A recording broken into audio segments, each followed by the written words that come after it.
prioritize or even justify letting that one through. So they are going to ban it actually from blue side here for Dignitas. Yes, not willing to first pick it. As we've seen, there have been counters prepared as well.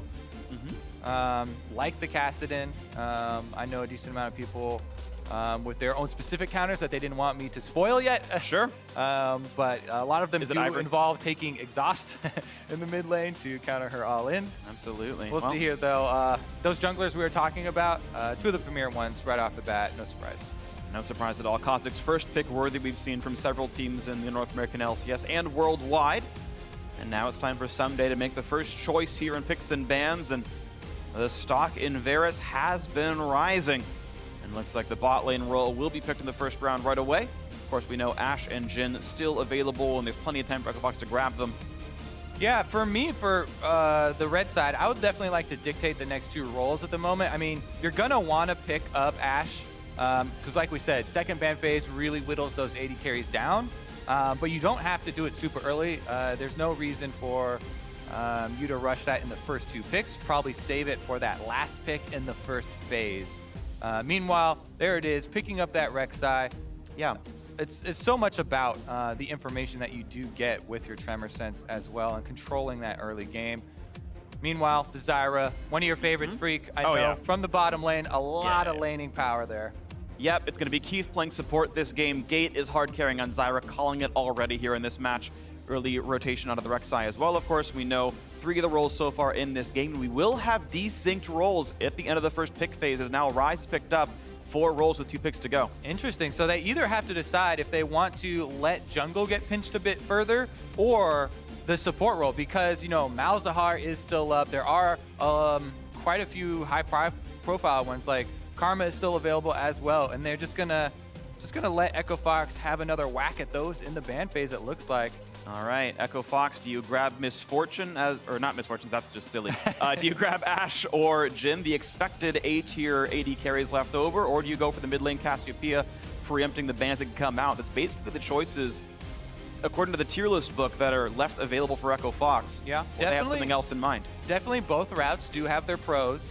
As we said, though, yeah, the AD carry role quite thin at the top. They're not comfortable getting pushed down past the Jhin Ashe level because it really does drop off in utility after you go past that. And even laning phase, right? Varus quite good against things like Caitlyn and stuff in the lane phase as well. So let's take a look here. There it is, the predicted Malzahar ban. They'll probably continue, follow that one up with maybe Karma or something on the side of Echofox in their ban phase. And then the role that was left unanswered by Team Dignitas is that mid lane. You pointed out the Ryze, and they're actually banning Froggen with a target ban instead of going for that Cassiopeia, which is the most common counter pick. I feel like Orianna as well is all right. Not really a counter pick, but I feel like that's a decent one that you can take right into the Ryze as well. Absolutely. So this is, I believe, Froggen's 3rd Anivia ban received so far in the North American LCS. Had 2 coming into it across the 5 games they've played. Cassiopeia, yep, there's the final one through. So, pair of mid lane bans, no surprise. Froggen sometimes has received critiques and criticism for not expanding his champion pool properly. Famously never played a Zyra during last year. Oh, look at this nice little wrinkle, though. The Fiora, instead of doubling up and banning the Karma as well away from Team Dignitas, turn their sights towards Ssumday's carry potential, right? He has such a long history on Fiora, one of his highest win rate champions, ridiculous carry power, and they're not going to let him have that, so they'd rather have him on a tank, which he has also performed extremely well on tanks. We'll see about the gains, though, as Froggen is going to be able to take up that Corki into the mid lane. And Maokai, the quick pickup there.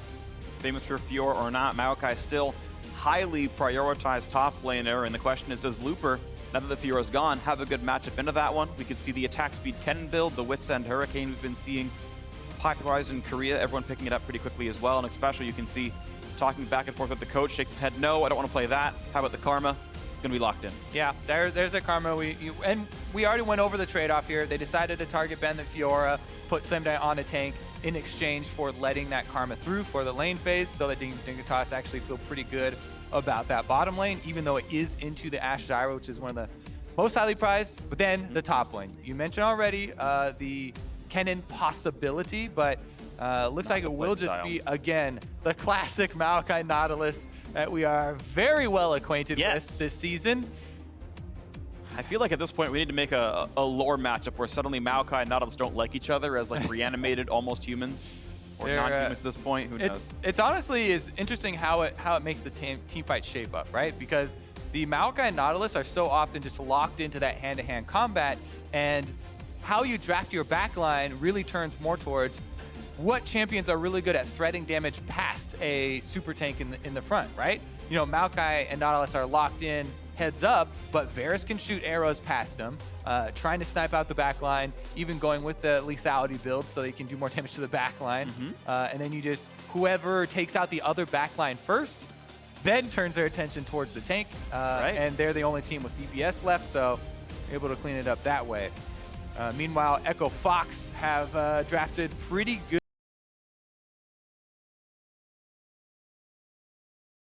So these team fights are going to be, you know, the typical ones that we've been seeing so far this season. And to me, the real big swing here is going to be, what about the shot calling setting up for these late game objectives? Because Echo Fox, we talked about Dignitas's, you know, late game problems, but Echo Fox as well, you know, the same problems that permeated their gameplay last season are still showing up this season, and it is a lot of that setup for objectives late game. Yeah, the problem with the late game shot calling, maybe an issue for both these squads, but we are ready to go into game one of this match. Here we go. Team Dignitas in the blue, Echo Fox on the red. Team fight comps on both sides. And we head into the rift here for game one. All right. Chaser here on Lee Sin. He's had some of his best games on Lee Sin. Talking about the inconsistency, though, he was getting caught out quite a bit yesterday on Kha'Zix. We'll see if he feels, you know, more comfortable on Lee Sin and if he can get off to any early start here. Already a little bit of a wrinkle here as Dignitas actually going for some power on the bottom side of the map. See if they catch anyone. I always love teams that do something a little bit special. Ooh, he got spotted. Speaking of special. So that's going to get rid of some of that little cheekiness. But I always love teams who have just try to do something at level 1 with the off chance that someone does something wrong and face checks into the squad. You've got a 5% chance of a first blood. Why not do it? Yeah. Doesn't turn into much. Goes up to like 15, 20% chance in solo queue. That does. They have a Blitzcrank, stack in a brush. You will kill something. As of right now, though, what you do give up when you go for one of those and it doesn't work out is a little bit of cross-map visibility, and Echo Fox, you know, taking the initiative here, going in to see just where the start will be from Chaser. Yep, top side, blue side. Won't be any pulls from the bottom side, especially on live. You know, that timer got reduced even a little bit more, but in pro play, they were already way ahead of that in dual lanes. Don't want to spend any extra time there because you lose so much pressure, you know, controlling that minion wave. Yeah. Especially in the ranged matchups, when you've got champions like Zyra who want to be in the lane, getting the seeds down, Karma can do the same cheeky stuff. If it was Braum Thresh, maybe it's less likely, but that's not the world we are in right here. Kobe giving me the A+, appreciates my bot lane knowledge. Can't be shouting out our hand signals, man. These are top secret. This is proprietary information here. Riot casters use hand signals. Meanwhile, it looks like they are going to be able to track Chaser pretty easily, so we'll see how Akaadian fares in this early game. You know, we keep setting him up as, oh, yeah, he's gotten first blood so many times, but jungle ganking. CS. Jungle ganking, you know, people put so much emphasis on, oh, man, this guy has gotten all these first bloods. A lot of it is being set up by your laners. A lot of it is which, you know, enemy team is being very obvious about their early warding path, because it's very easy to keep track of trinket wards. Yeah. You know, anytime your laner is moving over to one of those obvious spots. Actually, meanwhile, down bottom, we get into some trading here. Xpecial doesn't stay to get the rest of the binding down, and Keith gets to just barely walk away from the piercing arrow. Otherwise, a trade of blows. Xpecial missing a Q. Back to the lane. And, you know, if we do check back in on the junglers, you talk about the early information onto Lee Sin. That doesn't just expire with the ward, right? You know, he started on top side, so you extrapolate a little bit. Yeah, we saw him go to Gromp. He's doing this full clear side. So Akaadian checks the Scuttle Crab first, which is the usual point that you can test someone, then moves in. There's the Tremor Sense. Is going to be able to contest him at the Raptors a little bit because mid lane has recalled. You know, talk about the rest of the laners affecting jungling all the time. Counter jungling is a team objective. You know, Froggen was able to get back before Keane, and so that gave him the confidence to go in and steal that smite. Yeah, well, Akaadian stealing the camp away, though still down in XP under Chaser Gold. at least similar between the two of them, but still it's a good way to get in your opponent's head, say, yes, I will walk into your jungle, rookie North American jungler, let me take that away from you. One thing here is that Akaadian actually took the blue, and for me, when I have a Corki mid specifically, especially when I'm playing Rek'Sai and you very clearly don't have mana, Corki mid benefits so much from the extra mana regen early, a lot more than a lot of the other mid lane mages, because so much about that pushing power and harassing this Ryze. But feels like Froggen is taking care of his own business. Froggen actually goes for the hard shove and recalls while Chaser is top. Looper has to flash then in the queue. That is a flash down. Chaser making the first impact, and even though the Raptor steal looked flashy from Akaadian, Chaser took the Krugs away before this gank even happened, so he equalized the farm. Akaadian, of course, mirroring that play as well, says I see Chaser top lane, Krugs must be up, and it will be one more camp stolen, but still a flash burn by Chaser is good. Yeah, I mean, top lane focus is going to affect the bottom lane as well. We'll see if these teleports come in very quickly for returning to the top lane, because right now they could be used bottom. Kind of dangerous to go for a dive at this stage of the game, so just a pass through here. I think that was a good abort on any sort of call they were making down there. That being said, though, anytime you reveal yourself, fairly unnecessary and definitely does chain into what will Lee Sin do with that information. Yeah, Akaadian was just bottom. Now Chaser has a bit of a time here where he gets to go invade. Yep. You basically get to say, okay, well, we know he's got a top side. His Raptors should be respawning. He was Rek'Sai. Oh, sure enough, there's the champion. There's the camp trying to be stolen away. And Akaadian will be late to the party. Chaser and early smite won't hurt him. And Akaadian has now sad that his camp is gone. And remember, when you try and do this stuff at home, so much of it involves where are the laners that I'm playing around. If you're going to try and invade on the opposite side of the map, oh yeah, jungler from the enemy team showed bottom. I'm going to go into their top side. Do not do that if your mid lane is getting pushed in. Do not do that if your top lane is getting pushed in. And part of that, Keane was just trading right there pretty heavily with Froggen, so he knew that even if Rek'Sai did show up, have an easy escape. Yeah. Also worth kind of pointing out that, as you mentioned, showing in the bot lane, using that information, Akaadian lost 15 seconds walking the bot lane and then back. If he didn't use those 15 seconds, he was there in time to stop the Raptor steal. And those few seconds, like de-syncing from his spawn timing, lost him a jungle camp. Meanwhile, though, a lot of the next level jungling you'll see is from people like Reignover, who think 2 steps ahead rather than 1. So Chaser, he goes the 1 extra step and he's like, I'm counter jungling your Raptors because you were bottom. But then after he does that step, he returns to just normal farming, right? Okay, my closest farm camp is my blue side. I'm going to my blue side.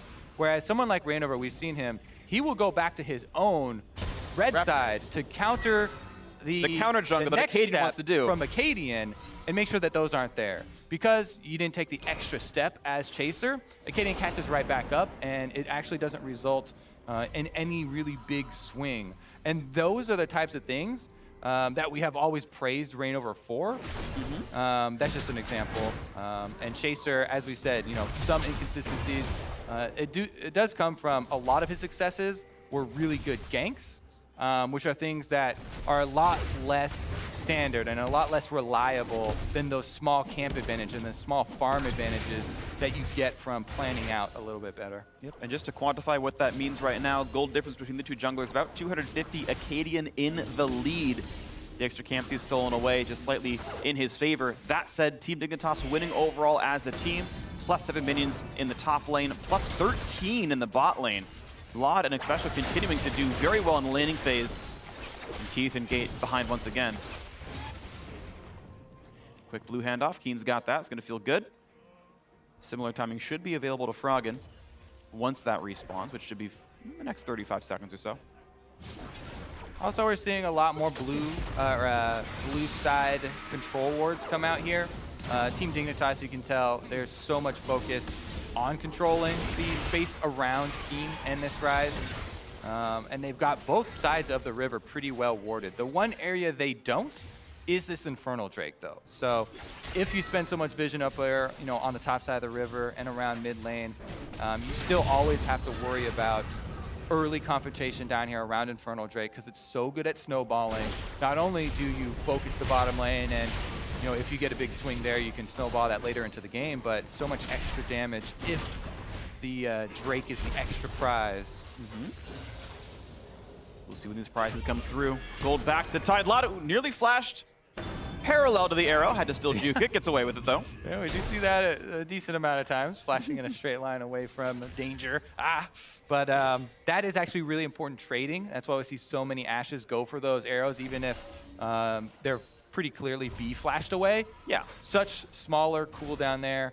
And we've got more threat here. This could be the 4v2 in the bot lane. Ssumday can match teleport. Looper can't stop it. He's too far away.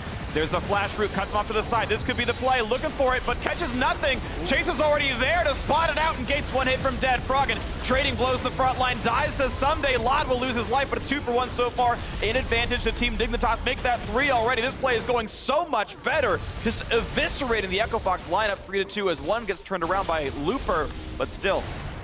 And again, it's not just about 3 for 2. Oh yeah, they got 1 extra kill. This bottom lane play results in an Infernal Drake. This is the true gain here that Team Dignitas are gonna get for that counterplay on the bottom side.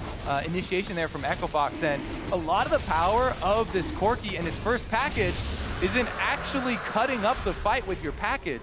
Froggen, because it started a little bit before he got there, had to use his package to gain distance just to get to the fight, and it just got kicked into the turret. You didn't get to use the package for a lot of extra damage here. So let's look at the setup, because Chaser, counter, gank is prepped. Froggen already, package is used there. It doesn't affect the fight at all. He just gets kicked right over to Lod and then focused down. Even though Akaadian flashes in and does finish off Lod, he's very far away from the rest of his team and does get taken down. Keane there could have tried to turn on the Nautilus and snare him, but Nautilus is full health, so eventually going to Spider-Man his way out of that one. Yeah, gets to walk away, but I gotta say, that was just strange by Gate to go too early. He made Froggen waste his cooldowns, essentially. You're not in a huge rush there. And there's so much more power in one of the early packages. The damage on that thing, especially this early in the game, is insane. You can completely change the way that this early dive goes. So already, you know, some of these shot calling issues and the communication that we're looking at with both of these teams actually shows up here in Dignitas' benefit, because Chaser was prepping the counter game. And just smart of him to be there. I'd love to watch that back just with Chaser's point of view and see why he knew to be there and exactly how he made that happen. But it was very right of Chaser to be there to turn that around. 3 assists for him as a result.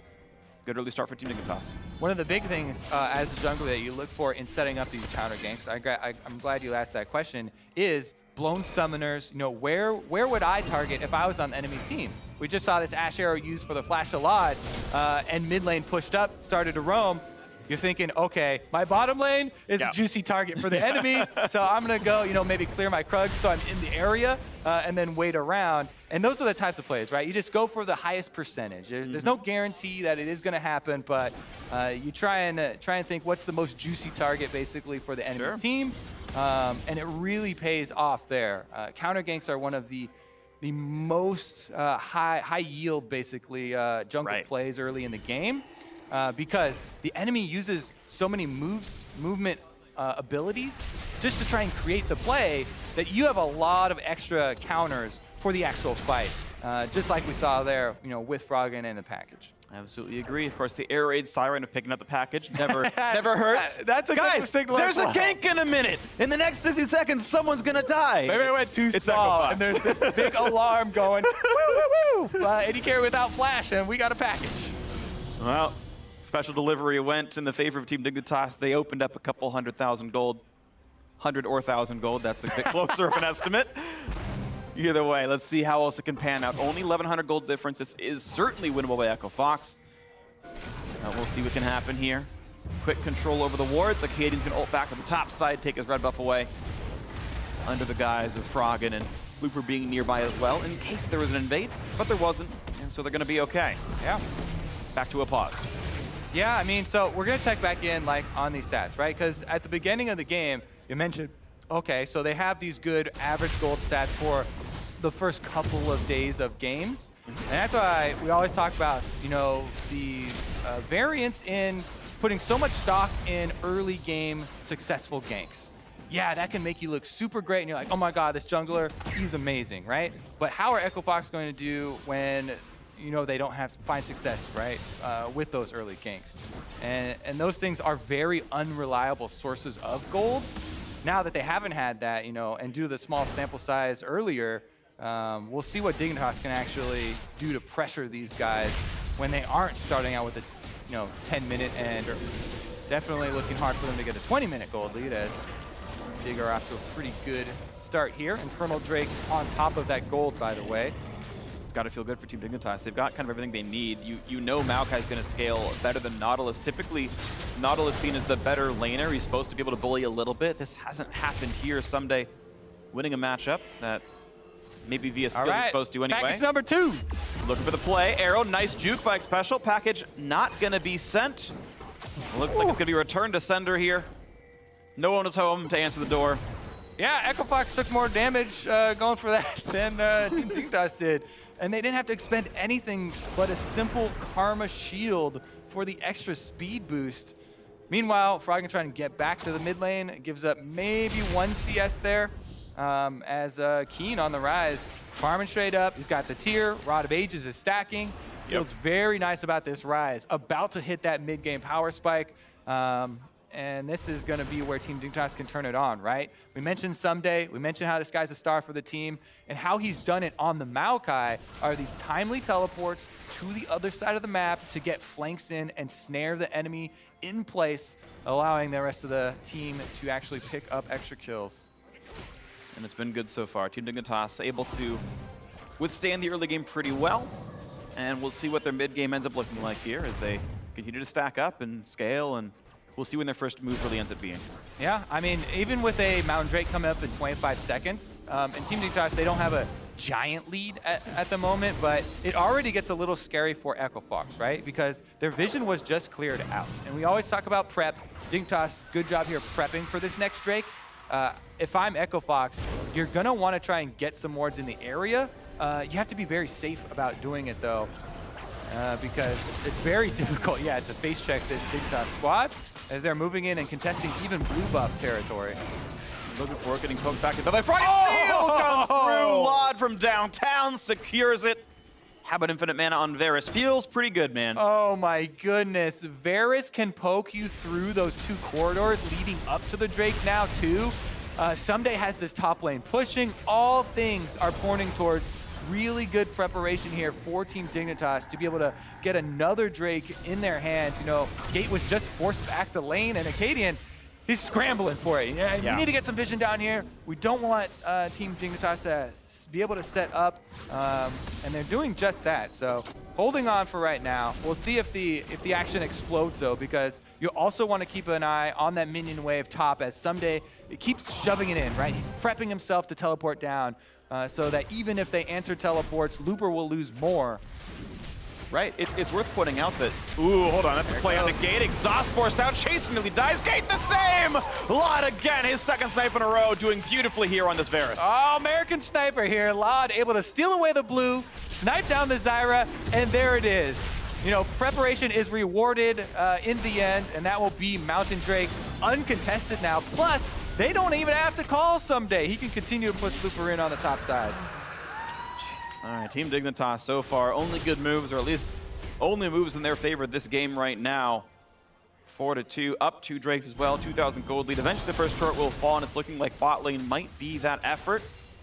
Turret has taken about half its HP so far via the laning phase, and now 3 members in, they'll get the rest of that health bar, not even a problem.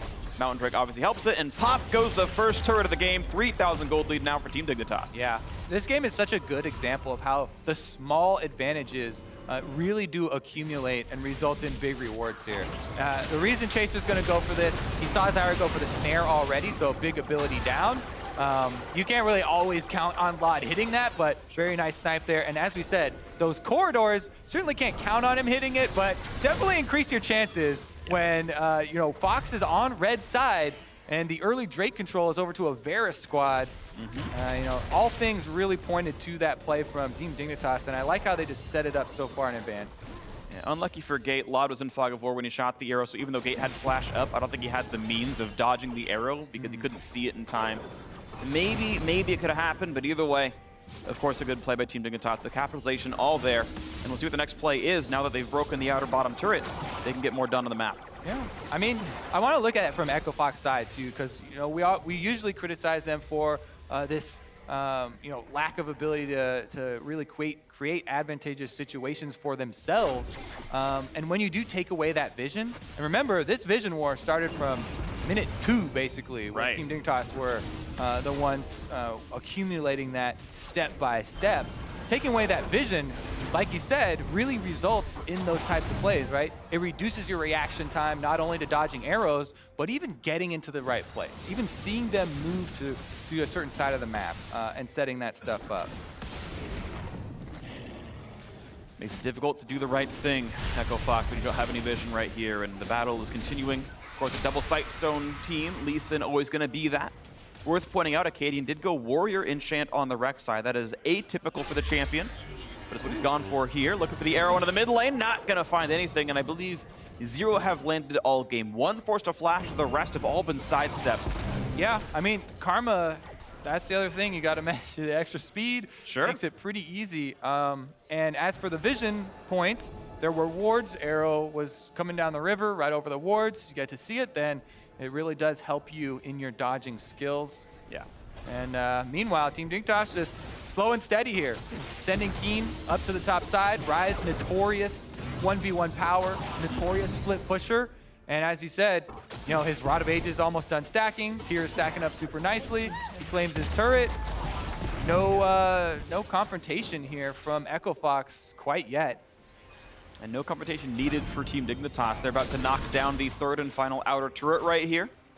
You can see back when Team Dignitas was Apex with 2 of these old members, Xpecial and Keane being those. They did pretty well when they got gold leads. This time around, you can see them looking pretty solid as well. And 40% of your health. Yeah. Well, and you've got no armor at all. Gate on 46 armor, not exactly a high mark. Lod sitting on 30 lethality. Even with level 2 boots, difficult for Gate to dodge that. Yeah. But yeah, that was a pretty long range arrow as well. We'll see though, because slowly but surely, mid lane whittling down as well. And pop, down it goes. 3 turrets picked up. Lod, part of 2 of them himself. Oh, he shot him again. Gate chunked back down to half HP, and look at this Chaser just able to live now inside the jungle. Another blue over to Lod. I mean, he's a great recipient of that buff as well. The 10 CDR does matter on this champion. And still just unable to see anything that Echo Fox is able to do to break himself back into this game. Dignitas is taking the slow and steady leads. Yeah, and he's going that old mid lane Varus build that's really been coming back with the tier into double lethality. This is still 7.1, by the way. This isn't even up to the buff lethality on live at the moment, but so many people have been going back to this, and it just really shows when he does land those on the back line. You talked about Gate, no armor. That's where it's really going to find a lot of value there. So the next Drake coming up as well already seems like it's going to be a very similar situation for Echo Fox, except now they don't even have outer turrets in any lane to fall back to. So things just snowball worse and worse and worse for them. And since they both have team fighting teams and Echo Fox are trying to run through these small jungle corridors to the dragon, that's not an area they can actually fight anymore. They really need to get some element of surprise to turn this one around. Looking for a surprise party. Where's Fiddlesticks when you need him? Lod, nope, gonna juke the correct way anyway, walk straight down, and Keith never had a chance. That one was pretty ballsy, waiting, just counting on that speed and not blowing your heal, not blowing your flash for the arrow, but he was full confidence that he wasn't getting hit by that, as Xpecial was like, yes, walk towards me. I got you with the extra speed boost, and once again, walks right out of it. Remember the Ashe arrow, even though the visual looks like the front of the arrow will stun you, the hitbox for it is actually at the tail end. It's around the middle, I think. I think it depends, but you're right, it's not the very front tip. That's just one thing to keep in mind, that it will look a little bit misleading. Also want to point out, Edge of Night does have a channel time before it'll actually bring you the spell shield. For those who haven't used the item, you can't do it reactively. He's got to prepare. Yeah, actually, I talked to the designers, and the reasoning on the end for the arrow hitbox is that it looks very weird for Ashe to shoot an arrow at point blank, and then the tip, obviously, starts out in front. So you need to be able to stun your point blank target, right? So it is visually just near that tail end. Meanwhile, though, there's that Drake we talked about. Definitely going to be easy cleanup here for Team Dignitas, as all those vision points as well as the terrain trying to walk over there, just not a tenable situation for Echo Fox. And again, they're looking for some surprise play to catch them off guard. Yeah, surprise parties just have not been properly executed though, sadly. Someone always spoils it. You got someone, heading over to Sally's house for the surprise party. Oh, crud, whoops, Sally, sorry, you saw this. And that's just what's happening. I don't know. Team Dignitas just reading the tweets. Echo Fox letting them know what's coming for them. The wards basically are the tweets in this metaphor. It's stretched, I know. I got lost. Meanwhile, they're actually getting cornered here around Baron. And Ssumday's in there. Surprise! Ssumday bringing the presence into this one. 1v3, but here comes Keane. Keane's going to jump over the wall. Akaadian running out of health pretty rapidly. One picked up already, and the chase going to continue by Chaser himself. Here's a big knockup out of Looper. Catches 3 or 4. Chaser running low, but gets out of range. Another pickup for Keane as he takes down Froggen. Looper next up, and it's going to be 3 for 0. Pretty painless for everyone not on Echo Fox. And Team Dignitas surprise! Another shellacking here with Team Dignitas taking out 3 more members and another very smooth objective for them. There's absolutely no way that Echo Fox can actually steal this unless Gate runs over a suicide mission for a miracle Zyra. He's not going to try. He's not making the move, so there it is. Step by step. Let's take another look here, though, because in order to set up a surprise play, which is kind of their only way back into this, they wanted to get some area of the map with vision, but Ssumday's like, hey, we found Froggen backline here, immediately goes onto him, and Dignitas with their giant lead, able to collapse and take down the Corki right from the start. There's really no safe spot for him. Keane flashes right into Froggen's space there. Froggen was trying to land some support from the side, and after Froggen went down and right after, no more DPS left. Now it's a 9,000 gold lead. This is just getting farther and farther out of reach for Echo Fox. They've just, other than Akaadian getting a little bit more farm than Chaser, nothing's been going on for the red side.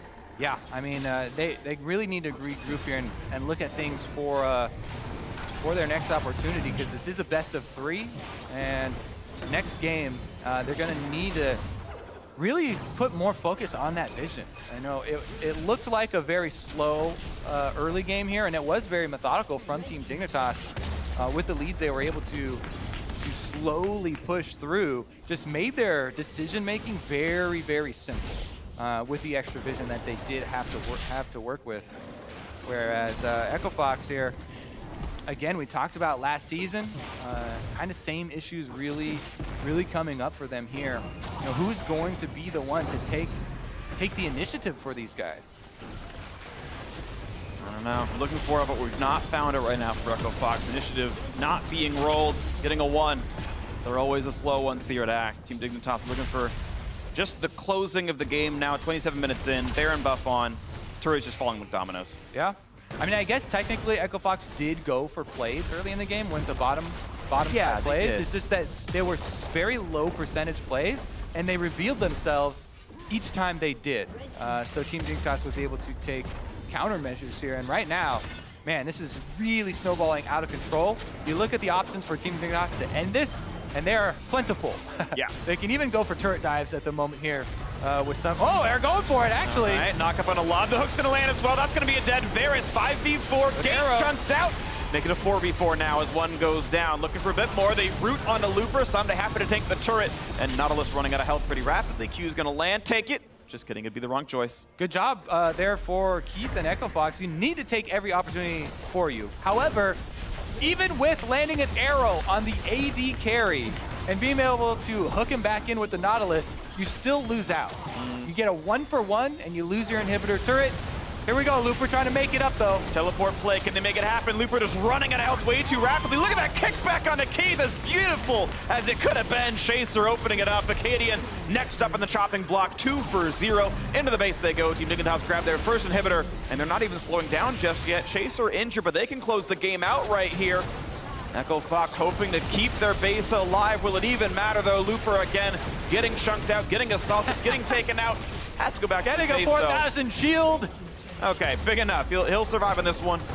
One Nexus turret gone. Froggen, they looked at him funny. He had to jump over the wall. And now Keane, I don't know, going to respawn in 10 seconds. Arrow will be up when he is. Baron buff has timed out, and there's a lot of money in inventory here for Team Dignitas, or rather in their pockets that they need to transfer to the inventory. 2,000 to 3,000 per person. Look at that map. My goodness. There's no area without outside of the base that Xbox actually have vision of. Here's the arrow though, so they get the AD carry and they have Looper there to line up the snare right afterwards, but it doesn't matter because Team Dignitas are so far ahead that even without their AD carry, they can collapse and have enough damage to not only get answer counter kills here, but also top side objective right after. Absolutely, and Echo Fox. It's disheartening when you get the one kill and it turns into you losing more of your base anyway. That even the good plays aren't turning up as anything useful anymore. Only 3 kills the entire game through Echo Fox. One was losing their base and one was in a 2-for-3 they lost that they tried to engage upon. Sadly, everything they've been doing has been backfiring here. Team Dignitas to cement the advantage a bit more. Grab the quick Infernal Drake while they're here, and then set up the rest of the minion waves and push into the base. Really did like, whether it was, Echo Fox being very, obvious with their early game, choices. That is true, and that's a fair point. But you can still shout, "Oh goodness!" Oh geez, he's dead. All right, Lod picks him up. How about a little bit more? Chaser, yeah, he's tanking up in the lead in. Has a Guardian Angel. Another flash follow comes in for Ssumday. Gate's gonna go down. Woo. Double kill in for Lod. 4, 2, and 6. Death leader on the team because he's been the target either way, doing his job well enough. And now 5 versus 3 on the map. Ssumday walks through the turret. He's coming to grab the minion wave as the game-winning push has begun now for Team Dignitas. Yeah, it looks like one Nexus turret left, and Ssumday's over there to tank it. GA ready. Can even go down. Doesn't look like they'll be able to offer the damage to even get the GA proc though. And not much hope for it. Chaser with the kick flash brings the Akaadian back into the team. Lod to participate in the damage. Keane doing even more of that. Chaser actually getting a bit low, but it doesn't even matter. The Nexus turret's going to fall. Keane almost dies inside the fountain. But that's game 1. Team Dignitas, you expected it coming into the match, and that was a pretty clean victory. Game 1 to the Golden Black. Definitely good planning from their side, as well as that accuracy. You got to shout out Lod for those early game arrows, but man, just really able to grind it out, slowly moving up your vision, using your early game Varus poke for some advantages there, and Chaser with the very crucial early game counter gank setup. Yeah. From that moment on, it was pretty standard playbook here for Team Dignitas, and that's one of the things that you need to check off. Even though, yeah, it did look, pretty standard and smooth for them, you have to check that box, especially for a new squad, bringing in new Koreans over here. They're super amped up and they're performing really well, but the coordination has plagued them against teams that pressure them more heavily in the late game. And these early stages are definitely things that you're gonna wanna, check off and have a clean one in your books. And that was pretty clean overall. 30 minutes, 40 seconds, a fairly fast game. Not quite the Phoenix 1 Game 2 victory where it was sub 30, but 30 minutes and change is actually a pretty respectable game timing. Echo Fox, unfortunately, not the hardest test right now. They've been doing pretty poorly for themselves, but again, you talk about checking boxes. This is a pretty clean win for Team Dignitas. Nothing you can really complain about here. They won their lanes, and they snowballed it well. Yeah, we'll have to see game number 2. Fox need to make it a completely different story here. They have had success with Akaadian pulling off early ganks and trying to snowball off that for the first half of the game, and really trying to set him up with a jungler maybe. I mean, he tried to make plays. He went Warrior Enchant Rek'Sai, right? He had 200 to 300 more gold than Chaser, even after Chaser got those early assists with the counter gank. So theoretically, I mean, he doesn't have any winning lanes, so it's going to be hard for him, but Akaadian's trying. Again, he blames himself for some of the late game stuff, but it doesn't seem like he has a team to work with. Yeah. All right. Well, we are going to send it over to the analysts to see what they are going to make of this game. Thank you very much, gentlemen. I guess what we make of it is that Dignitas looks pretty good here against Echo Fox in the first game, picking up the victory, and a lot of it comes from that top lane. I mean, Ssumday is just continually looking very strong on both the tanks and the carries out of the top lane. And I think one of the most surprising things about it is we know he's an incredible carry player, and it makes sense, okay, if Fiora gets a big CS lead over a Maokai or something like that. But we've seen games, both this one and when he played against Zig and when he played against P1 previously, where he's like 60 CS up, ADCS up in tank versus tank matchups, which is not something you traditionally see from almost any other player. And it's surprising the way it happens. Like I went back and rewatched how he did it. Like basically he just is immaculate at CSing in general. And then whenever there's a TP play or a roam play, somehow the wave is always going away from him. So in that dive play that happened, you know, around 9 minutes into the game, the wave is going into the side of Looper. So he misses that whole wave, and then after the fight, you know, he steals some CS from his bot lane. This is being Ssumday, you know, taking the little superstar tax or whatever it is. But he's constantly doing that, constantly CSing perfectly, and then he makes the most out of it when someone else has to be out of lane. The wave's always going into them. Right, but he's so good at CSing, and yet he's usually one of the first, or rather the first, to TP. Let's go ahead and take a look at that replay you mentioned. The 3 for 2 in the bot lane in favor of Dignitas. They'll also get the Drake off the backside of this. Right, this is really just Gate missing his flash engage before the rest of his team is there, so it's pretty easy to single out and get super low. And then guess what? Ssumday was first to arrive. Right, Ssumday's first to arrive, and it's kind of like one person's always in the front line. First it's Gate, he gets chunked out, forced out, and then after that it's Akaadian, and there's always just someone too far ahead of the rest of his team on the side of Echo Fox, so there's just a little miscoordination. And like you said, it's so punishing because Looper is missing all the CS under his turret right that time. So he's missing the XP, he's missing the gold, and then Ssumday gets 2 kills there, doesn't miss anything in the top lane because it's going to slow push back towards him. So, I mean, the lane control, his actual CSing, his mechanics, he just plays it better than his opponents most of the time. It doesn't give your opponent very many options when your top laner, you know, over-indexes in every category as compared to yours, right? He's CSing better, his TPs are quicker, right? His team fight selection seems to be better. And then just in general right now, Dignitas as a team still seems to be meshing a little bit better than Echo Fox. So when they are in those 5v5 situations, they still come out on top. And I think the top lane as a whole is a very interesting discussion in North America, right? We talked a lot about like how hyped top laners are. And I think that like, you know, we've seen incredible performances from Ssumday. We've also seen him kept in check, right? He smashed Ray against C9, then Impact honestly just played better than him, right? We've had a bit of both. So it's hard for me to really see like exactly where I think this guy is in the scale of the league, because I watch a game like that, I watch some of the other games like the ones against Zig and Ray, and I'm like, yep, he's the best. No one else crushes people like he does. But then he goes up against Impact, and Impact plays him very, very even. So I just think that it's like, it's really hard right now to judge not only where the teams are as far as rankings, but also the players. Like guys like Ssumday, guys like Chaser, there have been games that make them look human, and then there's these games that you're just like, holy crap, this guy's godlike. And it depends what kind of team comp they're running and how many resources they get. We've seen that Ssumday sometimes is like a huge resource hog where Keane and Chaser are up there like every 5 minutes, just constantly diving his opponent. And when he does that, sure, he carries and it's great, but there's also these games where he doesn't have any help and he's making his own monster leads. And like you said, sometimes when he doesn't get that help, he's held in check. So I think a little bit of sample size, we need a little more. Totally, and I mean, honestly, you have to be able to play multiple ways, right? If you invest the resources and the player like executes on that, takes advantage of it, and is able to crush a game, that was not wasted resources. It's not a knock at all. That is like, you know, oh, why'd you help Ssumday? Well, because he won us the game. That's why. And I think that it's good to keep in mind that it's not a knock on a player when they're getting a lot of help. Ssumday can get a lot of help, not necessarily because he needs it, but because he can crush a game when he gets it. And I think that can work both ways. Super important distinction there, that it's not just help for, you know, help because he needs it to stay in the game. They know that if they give him help, he's going to extend, you know, all of those advantages back to his team in other ways. Another way in which he gives his team advantages is back in that champion select phase, right? We see Fox banning out the Fiora in phase 2 and then still not even taking the Maokai in the first rotation. So basically saying we are aware that Ssumday has options both for carries and for tanks, and it's giving Dignitas so much freedom in that draft phase. Right, you're expecting probably a Kennen is why they're concerned about not taking the Maokai right away, and there's just a very interesting meta in the top lane where those tanks are like clearly the most team-centric things available and generally work the best, but if you take one early, the other team still has the option to counterpick it and try and abuse that. And especially when you're talking about a player like Ssumday, that's a huge concern.